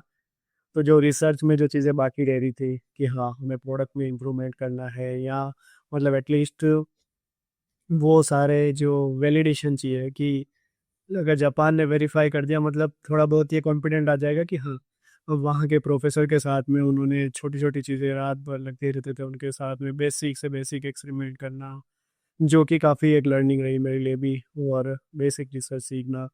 तो वो जापान में कंप्लीट हुई। फिर उसके बाद आई थिंक अगेन जब 1 साल पूरा हो गया, 1 साल तो उनका सपोर्ट रहा था, और सपोर्ट रहने के बाद फिर कोरोना आ गया। तो अब हमारे लिए इशू ये था कि अब वापस हमारे लिए डिसीजन ये था कि अब आ तो गए, 1 साल हो गया, अब आपके पास ऑप्शन है कि वापस जाओ या तो छोड़ के, क्योंकि ना तो उस टाइम हमारे पास कुछ भी था ना, और अब कोरोना था, सारी सिचुएशन थी और पैसे भी नहीं थे। तो जापान में ये होता है कि अगर आपको जापान में कंपनी इनकॉर्पोरेट करनी है तो आपको 5 मिलियन पैसे चाहिए, जापानीज येन, अगर आप फॉरेनर कंपनी स्टार्टअप हो तो। अब ये हमारे पास 2 ऑप्शन थे, या तो हम किसी जापानीज लड़की से शादी कर ले तो फ्री या फिर 5 मिलियन। तो मेरे लिए तो ये था कि नहीं मेरा तो पॉसिबल नहीं। हाँ, और फिर मैंने पुरंजे का भी ये था कि भाई ठीक है, हमें पता था कि हमारे घर वाले मानेंगे नहीं ऐसी चीज़ों के लिए, तो ये ऑप्शन तो यहीं खत्म हो जाता है। अपना दूसरा जो ऑप्शन है, पर फिर अब इतने पैसे कहाँ हैं यहाँ पर, तो है ही नहीं आपने मतलब जो ग्रांट मनी मिली थी वो तो खत्म हो गई लगभग। अब हमारे पास बचे थे कि ठीक है हाँ 1 मिलियन मेरे पास बचे थे, थोड़ा बहुत 1 मिलियन पूरन जी के पास बचे होंगे। तो हमने कहा कि भाई ठीक है, भाई मैंने कहा कि अब मेरा तो वैसे ही, मैं तो मतलब पूरन जी जॉब भी कर रहे थे, मैंने कहा मैं तो वैसे ही कॉलेज में था, तो आप जॉब करो तो एटलीस्ट आप अपने घर वालों को तो ऐसा तो लगेगा कि जापान गए हो थोड़ा बहुत तो कुछ किया। तो मैंने कहा आप अपने रखो एक बार के लिए भले ही, अभी मैं अपने थोड़े से जो 1 मिलियन पैसे हैं इसको मैं वापस लगाता हूँ इसमें। और फिर पूरन जी का ये था कि अभी ये हमें 4 मिलियन हमें और पैसे चाहिए। अब 4 मिलियन आप कहाँ से लाओ, इंडिया से आप ला नहीं सकते। तो यहाँ पर मेरे को एक जो लगता है सर कहीं ना कहीं कि वहाँ पर जो लोग थे, आई थिंक हाया सान नाम से एक जापानी लेडी थी, सिर्फ हम उनको 2-3 महीने से या 4-5 महीने से जानते थे। उन्होंने हमें 4 मिलियन लोन दिया सिर्फ, जबकि उनको पता था कि ना हमारे पास पैसे हैं, हम छोड़ के जा सकते हैं, कुछ भी हो सकता है, फॉरेनर है, कितनी बड़ी रिस्क थी कि पैसे पूरे ही डूब सकते हैं। और वो खुद स्टार्टअप कंपनी थी, लेकिन उन्होंने मेरे को हमें मतलब पता नहीं भगवान ने चाहा या कि उन्होंने 4 मिलियन एज ए रिस्क हमारे पे कि लोन के पैसे ले लो, जब आपके पास हो वापस मेरे को दे देना। और वो 4 मिलियन हमने पैसे लिए, टोटल 5 मिलियन हुए, और हमने कंपनी इनकॉर्पोरेट की। मतलब बहुत बड़ी रिस्क थी। अब हमें कहा था कि नहीं आ जाओ, हमने ले लिए हैं। और उस टाइम सिचुएशन इतनी बुरी थी कि कोरोना था, कोई भी इन्वेस्टर, हम मेरे को पता है कि हम इतने इन्वेस्टर के पास जाते, सारे इन्वेस्टर ना ना ना कोई भी इन्वेस्ट नहीं कर रहा था। फिर हमारे पास काफ़ी ऐसे ऑफर भी आए थे कि आप 50 लाख ले लो, 50% कंपनी का दे दो ऐसे। और उस सिचुएशन में ऐसा होता है कि आपको, क्योंकि पैसे नहीं ही आपके पास, पर फिर हमारा वही था कि नहीं यार हमें मतलब एटलीस्ट अपनी, ठीक है जो भी होगा पर अभी अपनी वैल्यू पे तो नीचे नहीं गिरना है कि जी ठीक है जो कहीं, क्योंकि अगर हमने पूरे दिया फिर तो कोई मतलब ही नहीं है। तो फिर हमने कंटिन्यू स्ट्रगल किया और चीज़ें रही। फिर वहाँ के जो लोकल लोग थे वहाँ से सपोर्ट मिला हमें काफ़ी, जैसे युष्का का आसान हो गए, और इस तरीके से काफ़ी जापानीज टीम हमने बनाना स्टार्ट की उन लोगों ने। फिर हमें इन्वेस्टमेंट मिला, फर्स्ट इन्वेस्टमेंट एमटीजी वेंचर से। तो वो आज भी याद है मेरे को कि जस्ट उन्होंने डिसाइड किया था कि फर्स्ट मीटिंग में, ना तो उन्होंने कभी ड्यू डिलीजेंस के लिए वो इंडिया आए, ना उन्होंने हमारी टीम देखी, ना फैक्ट्री देखी, ना कुछ देखा, सिर्फ प्रोडक्ट देखा और हमें देखा कि ठीक है। और उन्होंने इंस्टेंट उसी 1 दिन 2 दिन बाद उन्होंने डिसाइड कर लिया कि हाँ हम करेंगे। तो वो फर्स्ट इन्वेस्टमेंट आने के बाद ऐसा हुआ कि हाँ ठीक है, अब हम जापान में कंपनी इनकॉपरेट कर सकते हैं, सारी चीज़ें हो सकती है। तो वो मतलब उस बीच में पूरन जी को हमने वापस इंडिया आ गए थे, क्योंकि हमें ये था कि अब इंडिया में कुछ हो ही नहीं रहा था। अनित यहाँ पे फुल टाइम कर ही नहीं पा रहा था, उसका कॉलेज था यहाँ पे आपको की सारी चीज़ें। तो पूरन जी हमने कहा कि एक जना, क्योंकि अगर सर्वाइव करना है, एक जना जापान रहेगा, एक जना इंडिया आएगा। तो पूरन जी वापस इंडिया आए और फिर मैं वहीं रहा। तो फिर इंडिया में हमें उस टाइम जो, तो यहाँ पे आई थिंक एक गवर्नमेंट स्कीम से हमें नियाम के थ्रू जो पैसा मिला था, वो काफ़ी उस टाइम हेल्पफुल रहा था हमारे लिए। कि मतलब 25 लाख का वो ग्रांट मिली थी, पर उसमें से जो पैसा आया था 8-10 लाख रुपए, उससे हम छोटा एक फैक्ट्री सेटअप कर पाए थे कि एटलीस्ट हाँ तब तक हमारे पास एक कुछ दिखाने के लिए, हाँ 100-200 किलो ही कंटिन्यू प्रोडक्ट बना पाए। तो वो हमने एक फैक्ट्री स्टार्ट की। फिर मेरे पापा थे, पापा को बोला कि आप भी अब इधर ही, पापा ने पूरा सपोर्ट उसी टाइम से अपनी वो सारा मार्बल वार्बल वो था वो छोड़ के वो पूरा उधर लग गए। और तुरंत ही लेकर इंडिया में स्टार्ट किया, मैं वहीं जापान था। तो फिर मैं अब कोरोना के बीच में वहीं फंस गया, तो 2.5 साल बाद में वापस आ पाया। 2.5 साल तक इंडिया जब गया था, तब तक मेरे सारे दोस्त सब कुछ पास करके जा चुके थे, ग्रेजुएशन सारी चीज़ें खत्म हो गई थी इधर। तो ये रहा था कि पास जाने पे हो। और 2.5 साल बाद आके फिर आपने डिग्री कंप्लीट करी। हाँ उसके बाद फिर मैंने वापस आके डिग्री, हाँ की, ठीक है, एग्ज़ाम एग्ज़ाम दिए वापस। और वो सारा तब तक सारे कोर्स ही चेंज हो चुके थे, सारी चीज़ें। वो जो MTG वेंचर से आपने फंड रेज करा, अगर आप डिस्क्लोज कर सकें कि कितने, क्या अमाउंट था वो जो आपने रेज करा। वो था 40 million Japanese yen, around 2.7 crore के आसपास था। फर्स्ट सीड राउंड फंडिंग थी मतलब। तो जो 5 मिलियन आपको रेज करने में दिक्कत आ रही थी just to register a company, उसके कुछ ही टाइम बाद आपको 10 टाइम्स फंड मिल गए। हाँ वो आई थिंक ट्रैक्शन, और उस टाइम थोड़ा बहुत ट्रैक्शन कर पाए उसको देखते हुए चीज़ें आई थिंक।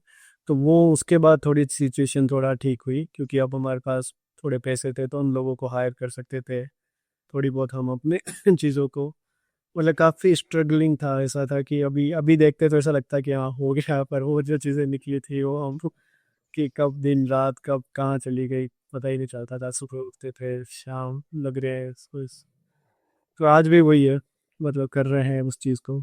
वो पैशन जब आपका होता और वो वैसे ही लोग आपके साथ जुड़ते जाएं, चाहे आपको सपोर्ट यहाँ टीममेट्स का हो, चाहे आपके यूनिवर्सिटी ऑथोरिटीज का हो, चाहे आपका ओकिनावा इंस्टीट्यूट का हो, चाहे उस लेडी का हो जिसने आपको कंपनी रजिस्ट्रेशन करने में हेल्प करा, कभी कभी एक सपना सा नहीं लगता ये सोच के कि ये कैसे हो गया।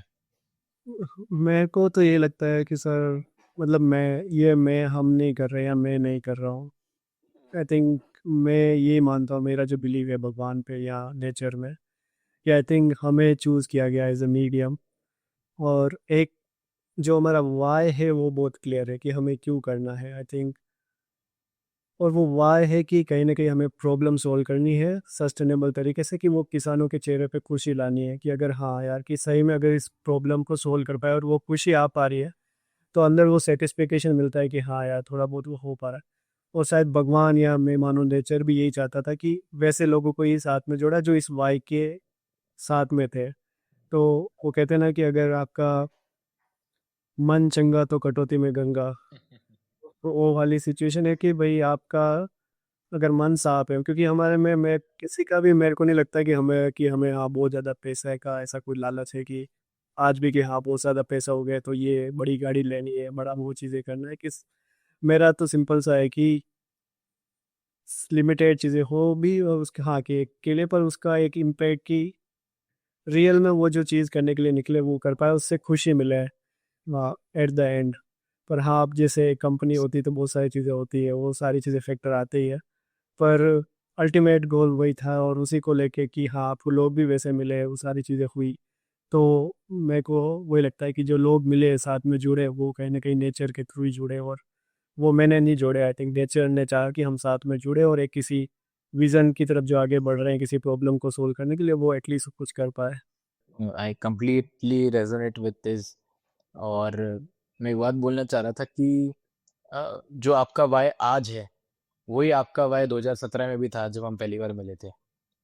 जो जो बहुत सारे फाउंडर्स बदल देते हैं, चाहे तो VC के इन्वेस्टमेंट के बाद, चाहे दूसरे टीममेट्स के बाद जुड़ने के बाद, पर आपने हमेशा उस वाई पे फोकस करा, जो कि एक बहुत बढ़िया चीज है।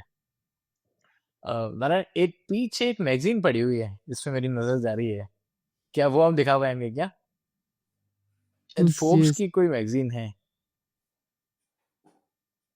हाँ, ये आई थिंक ये जापान वाला है कि जापान के जो पॉप अंडर 30 के अंदर उन्होंने हमें ये पॉलीमर आप को जापान में फोर्ब्स में 30 अंडर 30 आए थे? जी जी जी सर, ये जापान का, ये कौन से साल की बात है? ये लास्ट ईयर था फोर्ब्स। 2023? हाँ, नेचर इंडेक्स में। फिर इस साल हमारा फोर्ब्स एशिया अंडर 30 हुआ। और अभी जब मैं आज का जो इंसिडेंट आपको बता रहा था कि जब मैं एयरपोर्ट से निकल रहा था तो सामने मेरे को ये बुक दिखी वहाँ पर। तो वहाँ पर ये कि हमारा बॉस 100 वॉच के अंदर। ये सर फोर्ब्स एशिया का है। फोर्ब्स एशिया ने 100 टू वॉच लिस्ट रिलीज करा है, basically 100 companies to watch for something ऐसे करके, तो उसमें उन्होंने हमें फीचर करा है। बहुत बढ़िया, बहुत बढ़िया। यहाँ मैं एक एक मिनट लूंगा। हमने पैसे की बात कर ली, हमने टीम की बात कर ली, हमने दुनिया भर की बात कर ली कि कहाँ सपोर्ट मिला, कहाँ नहीं मिला। जो आई गेस मुझे लगता है कि अ, किसी के लिए भी सबसे इम्पोर्टेंट चीज होती है कि घर वालों का क्या पर्सपेक्टिव था इस चीज को लेके। इनिशियली तो सबको ही लगता है कि पता नहीं क्या कर रहा है, हमने तो उसको इंजीनियरिंग करने भेजा था, ये पता नहीं क्या बनाने लग गया है। पर जब वो मॉडल आपका वैलिडेट हो गया, और इसमें भी मैं आपको दो तीन पर्सपेक्टिव जानना चाहूंगा कि एक, जब आपको पहली कोई फंडिंग मिली या पहला कोई अवार्ड मिला जो लाखों में है, तब उनका क्या रिएक्शन था?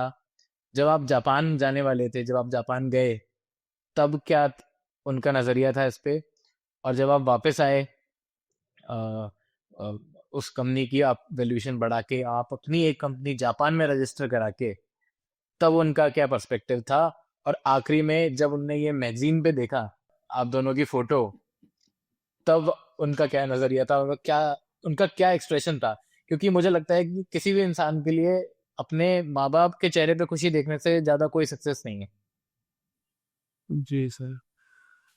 तो मेरे को जो लगता है कि आज भी मतलब उनके लिए तो सारी चीज़ें सेम ही है। मैं शायद जापान चला गया या मैगजीन पे आ गया, उनको आइडिया भी नहीं है कि मतलब क्या है, पर उनको ये पता है कि हाँ भाई, मतलब मेरे को आज भी पता है कि जब भी हम करते थे तो उनके कि हाँ जो भी कर रहे हो अच्छा कर रहे हो, करते रहो, बस हमारी तरफ से कोई ज़रूरत हो तो हमें बताना। मतलब पापा मम्मी कुछ ये चीज़ें मतलब उनके लिए नहीं पता है उनको कि क्या है ये सर ये हॉब्स क्या है। जो रिवेन्यू या फंड रेजिंग या जापान या अवार्ड्स में आना, मैगजीन में आना, आई थिंक हमारे पेरेंट्स को लिटरली मतलब समझ भी नहीं आता है, ऑनेस्टली स्पीकिंग, क्योंकि मेरे पेरेंट्स का तो एजुकेशन भी उस लेवल का रहा है। नारायण के भी पेरेंट्स ऑलमोस्ट सेम ही एजुकेशन है। हमारे मदर्स कभी गए नहीं स्कूल, पेरेंट्स गए तो 5th 7th क्लास तक, बस इसके आगे पढ़े नहीं है। तो ये जो रेवेन्यू के नंबर, सॉरी, जो प्रोजेक्शन, क्या बोल रहे हैं अपन, वैल्यूएशन, तो ये सारी चीज़ों से उनको कोई मतलब वो नहीं है। बता भी दिया ना कि तो वो मतलब वो समझते ना, उनके लिए वो एक नंबर है। हो सकता है कि समझने आने वाले को शायद समझ में आए कि ओके इतना फंडिंग, इतना वैल्यूएशन, ये वो सब, पर उनके हिसाब से वो सब चीज़ें ठीक है। और जो नारायण ने बोला ना कि हमेशा से वो बिलीव था पेरेंट्स का कि हम जो भी कर रहे हैं वो अच्छा कर रहे हैं, तो इवन उनको ये भी नहीं बताया कि हम इंजीनियरिंग के लिए भेजा है। उनके लिए तो हम बोलेंगे तो वो मतलब कि हाँ मेरे बेटे ने कॉलेज करा है, या से सिंपल सा 15वीं पास करिए, 16वीं पास करिए, क्योंकि उनके हिसाब से वो कॉलेज क्या होता है नहीं पता है। 12th के बाद फिर 13, 14, 15, 16 ऐसे चलता रहता है। तो वो चीजें हैं। उनके लिए बस ये हम्म। खुशी है कि बच्चा खुश है जो भी हाँ, वो कर रहा है। वो दिखता है उनको, बेसिकली वो दिखता है। और अभी मतलब हमारे गांव में काफ़ी सारे जापानीज भी विजिटर करें, जो हमारे इन्वेस्टर्स हैं, जो हमारे की पार्टनर्स हैं, जो की टीम मेंबर्स हैं, ऑलमोस्ट सारों ने गांव में विजिट करी है। इवन उन्होंने नाइट स्पेंड करी है गांव में। तो वो उनको सब रियलाइज होता है ना, फिर सब दिखता है मतलब। तो उसमें कोई पूछने की या कहीं और से जानने की या ऐसे मैगजीन में देखने की उनको रिले जरूरत ही नहीं पड़ती। उनके लिए तो वो सबसे बड़ी खुशी है ना कि विदेश से 4 लोग आपके साथ में आ रहे हैं, वो आपके बारे में बातचीत कर रहे हैं और मतलब तो वो उनके लिए मोर देन सफिशिएंट है। दोस्तों का क्या सोचना है इसमें? दोस्त कैसे रिएक्ट करते हैं? मतलब एक तो आपके गांव के दोस्त हैं, एक वो दोस्त है जिन्होंने आपके साथ इंजीनियरिंग की डिग्री कंप्लीट करी, एक सरप्राइज ही है उनके लिए भी, क्योंकि जर्नी जो लोग जुड़े नहीं रहे कहीं ना कहीं किसी कारणवश, या लोग सब अपने लाइफ में बिजी हो जाते हैं एक पॉइंट पे, पर बाद में जब पता लगता है ऐसा कुछ, आप एक दिन उठो आपकी फोटो आपके फ्रेंड की फोटो मैगजीन में हो, तो आपका तो रिएक्शन ही बहुत अलग होगा। तो क्या रहा, मतलब दोस्तों का क्या रिएक्शन था? दोस्तों का रिएक्शन भी नारायण के दोस्त तो काफी मतलब एक तो काफी ज्यादा दोस्त है मतलब, और ये बना के भी इतनी ज्यादा रखता है ना कि बट मेरा मेरा काफी कंजर्वेटिव सा सर्कल टाइप का है, लेकिन जितने भी लोग हैं जिनसे मैं शुरू से अच्छा कनेक्टेड था, अभी भी अच्छे से कनेक्टेड है, सब लोग काफी सपोर्टिव है और ऐसा कभी नहीं जताते हैं कि नहीं आप तो ये हो गए आप तो वो हो गए, ऐसा नहीं। जब भी मिलते हैं बातचीत हो रही है काफी मतलब वही जो पुराना बॉन्ड है स्कूल कॉलेज वाला, उसी बॉन्ड के साथ में मिलते हैं। और सबसे बड़ी खुशी कब होती है जब हम बातचीत करते हैं, तो ऐसा नहीं है कि केवल हमें लगता है कि नहीं हमने ही स्टार्टअप करा है ऐसा कुछ कर रहे हैं, सब लोग कहीं ना कहीं अच्छा कर रहे हैं। अभी कल ही मैं सॉरी हाँ कल या परसों ही मेरे एक फ्रेंड की शादी थी जो भी आरएस बना है अपने राजसमंद से ही है, नाथद्वारा से। तो वो और मैं कॉलेज में साथ में थे, फिर वहाँ पर 8-10 और भी दोस्त मिले।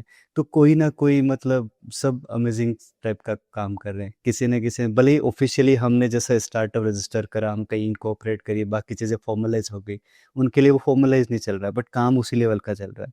तो वो एक अपने आप में खुशी होती है कि यार सब लोग अच्छा कर पा रहे लाइफ में कहीं ना, तो वो एक म्यूचुअल रेस्पेक्ट और वो भी दिखता है सभी को। अभी राजसमंद का एक प्रोजेक्ट आया था मेरे पास, एक एनजीओ है जो उस पर काम कर रहा है, और मैं भी उसमें कोलैबोरेट कर रहा हूँ थोड़ा बहुत।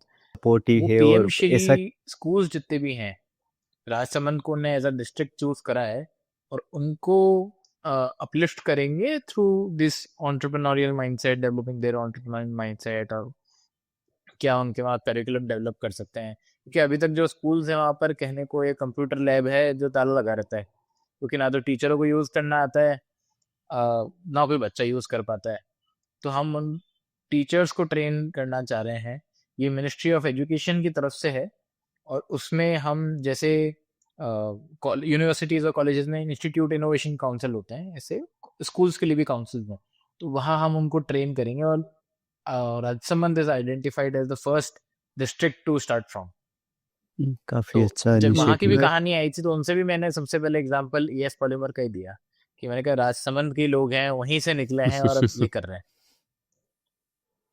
Thank you. आई थिंक इसमें सर डेफिनेटली आपका रोल रहा है जर्नी में। तो सब सब वही तुम्हारी मेहनत है, और जो आप कह रहे हो कि नेचर का साथ है, मैं मानता हूँ वो कहीं ना कहीं है, वरना 3 महीने कोई डिले नहीं करता अपना प्रोग्राम, वरना एक एक्सीडेंट के बाद उसको भी वो कंसिडर नहीं करता कि आप 1 महीने और ब्रेक ले लो। कोई क्या ही किस्मत होगी कि जो आपके पास पैसे नहीं है, तो किसी फॉरेन स्ट्रेंजर ने आपको 4 मिलियन जापानीज येन दे दिए just to register your company, जबकि उसको कुछ नहीं पता था कि आप वापस रिटर्न कर पाओगे नहीं कर पाओगे। तो ये तो मतलब मैं किस्मत नहीं कहूंगा, मैं कहूंगा जब आपके इरादे नेक हैं, तो आपका पूरा इकोसिस्टम आपको सपोर्ट करने में लग जाता है।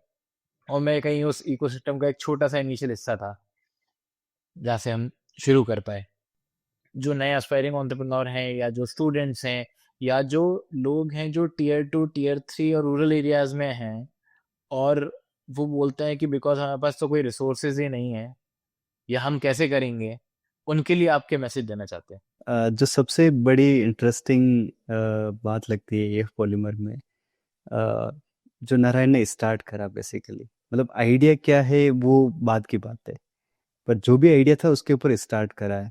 और उसको मैंने खुद ने भी मतलब मैंने तो पूरी जर्नी जी है, और मेरे ऐसा नहीं कि आइडियाज़ नहीं आते हैं, मेरे माइंड में भी बहुत सारे आइडियाज़ आए, और भी बाकी हम दोस्त वगैरह मिलते हैं, बाकी लोगों से मिलते रहते हैं इतने सारे से। हर एक के माइंड में जो वो कर रहे हैं उससे हट के, उससे बढ़िया, उससे शायद लाख गुना बढ़िया आइडिया आते हैं, लेकिन स्टार्ट नहीं कर पाते हैं। और जब तक स्टार्ट नहीं करते ना, तब तक ये सारे क्वेश्चन मार्क लगे रहेंगे कि रिसोर्सेज नहीं है, टाइम नहीं है, सपोर्ट नहीं है, कैसे करेंगे, क्या होगा, लोग क्या कहेंगे, वो सारी बातें होगी। तो वो होती रहेगी। तो मैं तो सिंपल सा एक ही मैसेज देना चाहूँगा कि आप स्टार्ट करो, जो भी आइडिया हो स्टार्ट करो। और सक्सेस होंगे, फेल होंगे, वो तो बात की चीज़ें है। तो एक बार स्टार्ट करके देखो, फिर आज आगे हो जाएगी चीज़ें। बेसिकली कुछ ना कुछ तो हो ही जाएगा। कुछ नहीं हुआ तो आप कहीं ना कहीं, जो आप उस आइडिया स्टार्ट करने के पहले थे और जो उस आइडिया को फेल करने के बाद होगे, वो आप एक नए पर्सन ऊपर के आओगे, एटलीस्ट उतने से ज़्यादा एक्सपीरियंस के साथ में कि हाँ मैंने ऐसा कुछ फेल करा है बेसिकली स्टार्ट करके। अभी क्या है ना कि सभी को बहुत चीज़ें जल्दी चाहिए होती है स्टार्टअप में, कि यार आज हुआ आज का आज हो जाए। पेशेंस, मतलब सबको ही यूनिकॉर्न बनना है या सबको ही सारी चीज़ें करनी है कि फंडिंग हो जाए। पेशेंस किसी के पास भी नहीं है। तो आई थिंक मेरा जो सबसे इम्पोर्टेंट मैसेज ये है कि अगर स्टार्टअप कर रहे हैं तो सबसे पहली चीज़ को कि क्यों कर रहे हैं, ये बहुत इम्पोर्टेंट है कि सही में वो चीज़ आपको प्रॉब्लम है भी या नहीं है, या सही में आपका पेशेंस उसमें है भी नहीं है। कि अगर सिर्फ ऐसे कि कॉपी पेस्ट के लिए कर रहे हो या उस चीज़ के लिए, तो वो ठीक, मतलब वो फिर वो हो गया। लेकिन अगर आप स्टार्टअप जर्नी में आ रहे हो, अगर स्टार्टअप कर रहे हो, तो अपने, मतलब जो बोलते हैं ना कि बहुत है आपकी दिन रात, आगे जाके अगर स्टार्टअप कर रहे हो तो कुछ पता ही नहीं चलेगा कि कब कहाँ जा रहा है। तो पेशेंस बहुत इंपॉर्टेंट है। और एक वो कि हाँ, झेलना, मतलब कि बहुत झेलना पड़ेगा। तो वो एक झेलने का कि हाँ, वो कि हाँ अब ये अगर इसमें रख दिया है तो आगे बहुत, मतलब जो स्टोरी जो दिखती है ना बाहर से कि हाँ बहुत सीधा सीधा ग्रोथ हो रही है, वो सारी चीज़ें वो है ही नहीं है। मतलब रियलिटी में ये है कि आप डाउन, स्ट्रगल, दिन रात, मतलब आप कभी आपको लेबर भी बनना पड़ेगा, तो कभी आपको मैनेजर भी बनना पड़ेगा, तो कभी आपको कुछ भी, मतलब कुछ भी बनना पड़ेगा, आपको सब कुछ जीना पड़ेगा इस लाइफ में। तो वो चीज़ बहुत इंपॉर्टेंट हो जाती है कि हाँ उस चीज़ के लिए अगर रेडी हो, डिटर्मिनेशन, और अगर मन में एक चीज़ है कि अगर आप जो कर रहे हो, अगर आपका मन साफ है, अगर आपका इरादा नेक है, तो लोग मिलेंगे। हाँ थोड़ा देर से मिलेंगे, फेलियर भी आएगी, हो सकता है कि बहुत बार बुरा भी होगा, पर वो उसको इस तरीके से कि हाँ एक लाइफ की पार्ट की जर्नी है, और उसको लेके अगर आगे, और फेलियर होना तो है ही है, फेल हुए, सक्सेस होना वो कोई मैटर मेरे हिसाब से मैटर नहीं करता। सक्सेस आप खुद हो, अगर आप खुद सेटिस्फाई हो, आप जो कर रहे हो आप अपना 100% दे सकते हो। बाकी तो जो चीज़ें होनी है, तो वो अगर आप अपना 100% दे रहे हो, तो वो पेस्ट है उसके साथ करते जाओ। अगर फर्स्ट स्टेप लेना ज़रूरी है, मेरा भी वही है कि अगर आपने वो फर्स्ट स्टेप ले ली है तो बाकी सारी चीज़ें हो ही जाती है। जैसे वो बोलते हैं ना कि सर्दी में जब ठंडे पानी से नहाना होता है, तो बाथरूम में जाते तो बहुत डर लगता है कि अरे यार क्या करेंगे क्या करेंगे, पर जैसे ही पहला डब्बा डाल दिया होता है तो उसके बाद ऑटोमेटिकली 4-5 डब्बे डाल ही देते हैं। तो वो ही है कि पहला डब्बा डालना ज़रूरी है।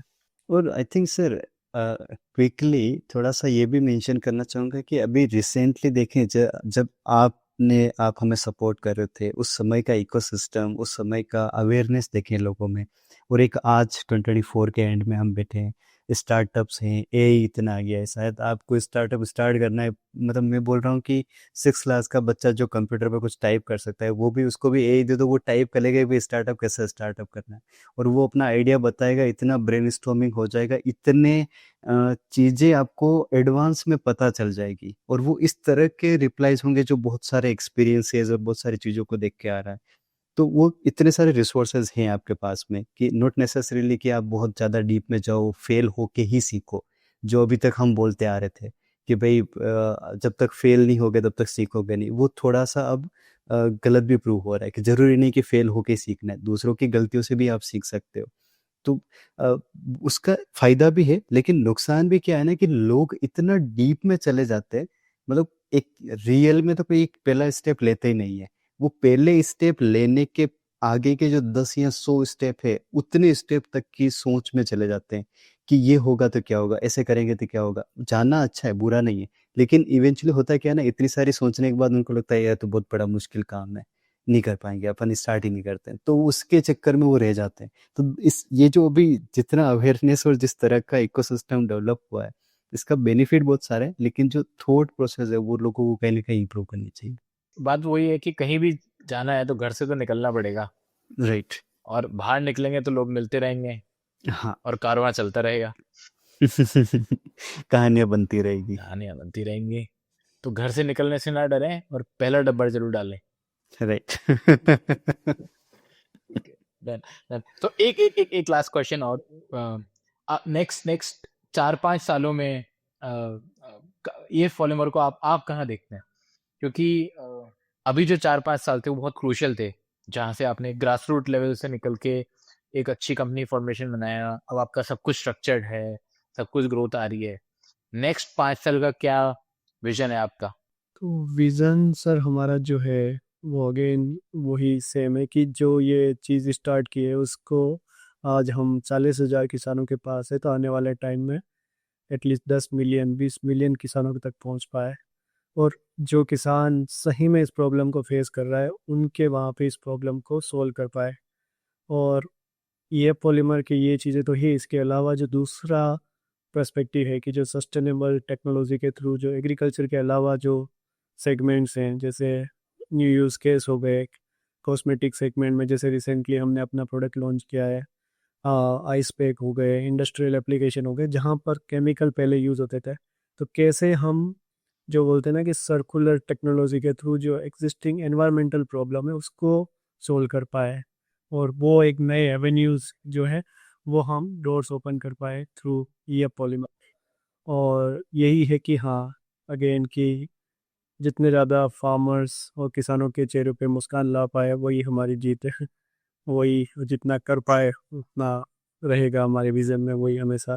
And Narayan Puran, thank you for always appreciating, always supporting startups, always inspiring other junior startups. Because मेरे को एक इनिशियल बात याद आती है कि जब नारायण की सक्सेस स्टार्ट हुई थी, तो चाहे वो न्यूजन प्रोजेक्ट भी था, माथुर सर भी थे, पर नारायण की एक सक्सेस की वजह से वहाँ अगली बार 25 स्टार्टअप और निकले थे। जहाँ एक स्टार्टअप नहीं होता था, एक अच्छे एग्जाम्पल सेट करने की वजह से उसी इंस्टीट्यूट में अगली बार 25 स्टार्टअप और निकले। तो मेरा अभी रिसेंटली इंटरेक्शन हुआ, तन्मय याद है नारायण, तन्मय मंडला, जो एक कॉर्न वाली मशीन बनाई थी उनने, जी जी जी वो जी। मिनिस्ट्री ऑफ आयुष के अंदर एक यूनिवर्सिटी आती है नेचुरोपैथी की, पुणे में है, हम्म, उसमें ही इज जी। वर्किंग। और वहां से मेरे को उनने कनेक्ट किया था कि सर हम यहाँ पर इंक्यूबेशन सेंटर एस्टेब्लिश करना चाह रहे हैं, आप हेल्प करो। ओके। अभी रिसेंटली बात हुई थी। तो नाइस कहाँ वो नाइस। छोटे से कनेक्ट थे, क्योंकि वरना तो लोग कॉलेज में आते हैं, पढ़ते हैं और चले जाते हैं, कहाँ कनेक्ट रहता है। पर कुछ लोग होते हैं जो डिसरप्शन लाते हैं, जहाँ एक बहुत अच्छा एग्जाम्पल नारायण ने एग्रीकल्चर में स्टार्ट किया। तो thank you Puran, thank you Narayan की सक्सेस स्टार्ट हुई थी, तो चाहे वो न्यूजन प्रोजेक्ट भी था, माथुर सर भी थे, पर नारायण की एक सक्सेस की वजह से वहाँ अगली बार 25 स्टार्टअप और निकले थे। जहाँ एक स्टार्टअप नहीं होता था, एक अच्छे एग्जाम्पल सेट करने की वजह से उसी इंस्टीट्यूट में अगली बार 25 स्टार्टअप और निकले। तो मेरा अभी रिसेंटली इंटरेक्शन हुआ, तन्मय याद है नारायण, तन्मय मंडला, जो एक कॉर्न वाली मशीन बनाई थी उनने, जी जी जी जी। वो मिनिस्ट्री ऑफ आयुष के अंदर एक यूनिवर्सिटी आती है नेचुरोपैथी की, पुणे में है, हम्म, उसमें ही इज जी। वर्किंग। और वहां से मेरे को उनने कनेक्ट किया था कि सर हम यहाँ पर इंक्यूबेशन सेंटर एस्टेब्लिश करना चाह रहे हैं, आप हेल्प करो। ओके। अभी रिसेंटली बात हुई थी। तो नाइस कहाँ वो नाइस। छोटे से कनेक्ट थे, क्योंकि वरना तो लोग कॉलेज में आते हैं, पढ़ते हैं और चले जाते हैं, कहाँ कनेक्ट रहता है। पर कुछ लोग होते हैं जो डिसरप्शन लाते हैं, जहाँ एक बहुत अच्छा एग्जाम्पल नारायण ने एग्रीकल्चर में स्टार्ट किया। तो thank you Puran, thank you Narayan. तो ये था आज का एपिसोड नारायण और पूरण के साथ। हमें उम्मीद है आपको ये कन्वर्सेशन इंफॉर्मेटिव और इंस्पायरिंग लगी होगी। ऐसे और भी अमेजिंग स्टार्टअप स्टोरी सुनने के लिए हमारे चैनल को सब्सक्राइब करें और इस वीडियो को अपने नेटवर्क में शेयर करें। क्या पता कब कौन कहाँ इंस्पायर हो जाए। तब तक के लिए इनोवेट करते रहिए, एक्सप्लोर करते रहिए और अपने पैशन को फॉलो करते रहिए। मिलते हैं अगले एपिसोड।